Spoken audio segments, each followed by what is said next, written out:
We're so lucky to have Chika in the kitchen again, who's going to show us some amazing Japanese food. Now, normally, Chika, you're teaching people in your cooking class in Melbourne, but you're going to teach us some of the tips and tricks to cooking beautiful Japanese food at home. Now, what dish are we cooking today?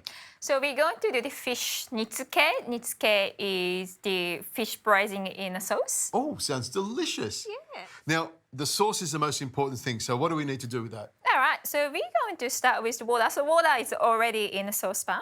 You've got about 1.5 cups of water there? Yes, about okay. right. Yeah. All right.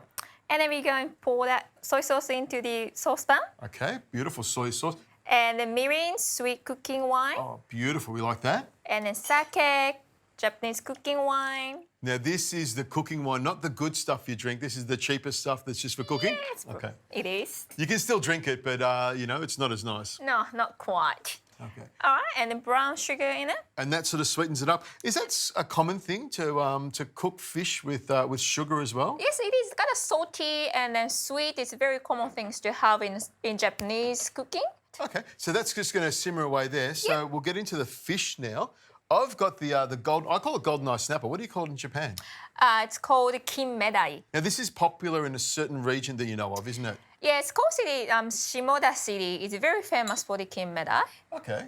Yeah. So when you go there, that's all they have on all the menus? That's what they eat a lot of? Probably not all, but they definitely have that in their menu. Okay. Now, you told me before to cut this into 3 strips. So cut it through the middle there like that, nice little fillets. Now, we could make this with just about any fish, couldn't we? Snapper or... Yes, you can. Okay.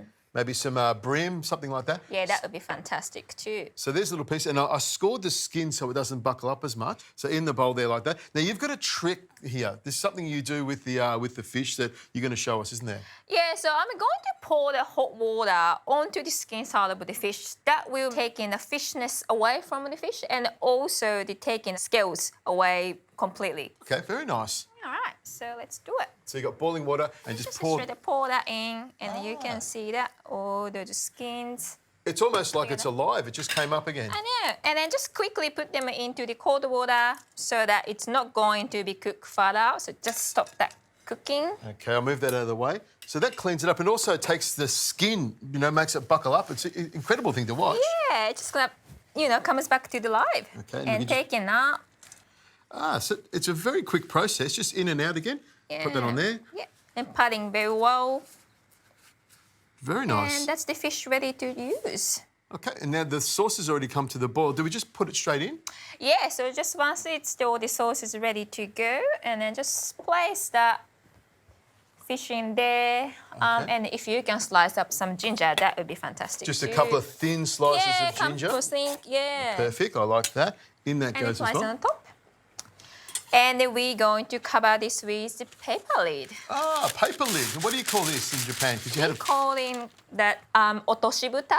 Otoshibuta. Otoshibuta. Okay, I like it. Otoshibuta. We call it a cartouche, or in Australian, it's just some baking paper, mate. Baking paper, mate. That's it. So I'm teaching you some Australian. There we go.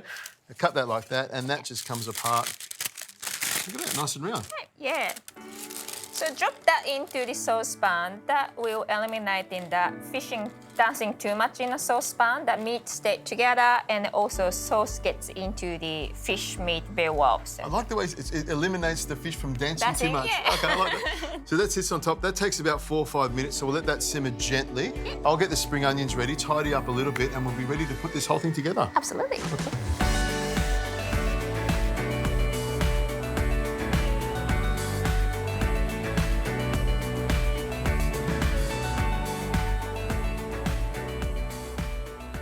The spring onions have been in there for about a minute, and that's all it takes, isn't it? It is. Okay, so I'll bring this over here for you. Oh, look at that. Smells fantastic. Yeah. It's not too much for the sweetness, you know. It's just a nice combination of that soy sauce and the brown sugar. And it's still delicate fish, isn't it? I know. Here we go. Beautiful. Love that. And if a piece does come off, you just put the spring onions on top of it. Yeah, and then That's just it. cover it with that. Oh, look at that. Also, the spring onions goes on the side. Now, you just want the spring onions just to soften up a little bit and soak up the sauce, don't you? Exactly. Oh, beautiful. And also extra sweetness coming up from the spring onion as well. That is another beautiful part of that dish. Now, one of the things I've learnt from you with Japanese food, we often think of very complicated dishes that take many years to learn. The stuff that you teach is very simple, isn't it? Exactly. So as long as you cover the very basic of the few ingredients and a few sauces, and then from there you just change the fish to meat, meat to vegetable, and then you can cook so many other dishes. So that's beautiful, just like that. So all we need to do is choose our weapons of choice. Which ones do you choose? I go for fry again. One. And then we'll have a little taste. All right. Or I'll just grab a little piece of fish there and a little bit of that spring onion. That is perfect. We should hop on a plane now and head straight over to Shimoda City because this is a great dish. And I'm sure they would be very proud of you cooking this. It's so soft and delicate. The sweetness of it, the saltiness is so balanced. It is a beautiful dish and such a simple one to cook. It is.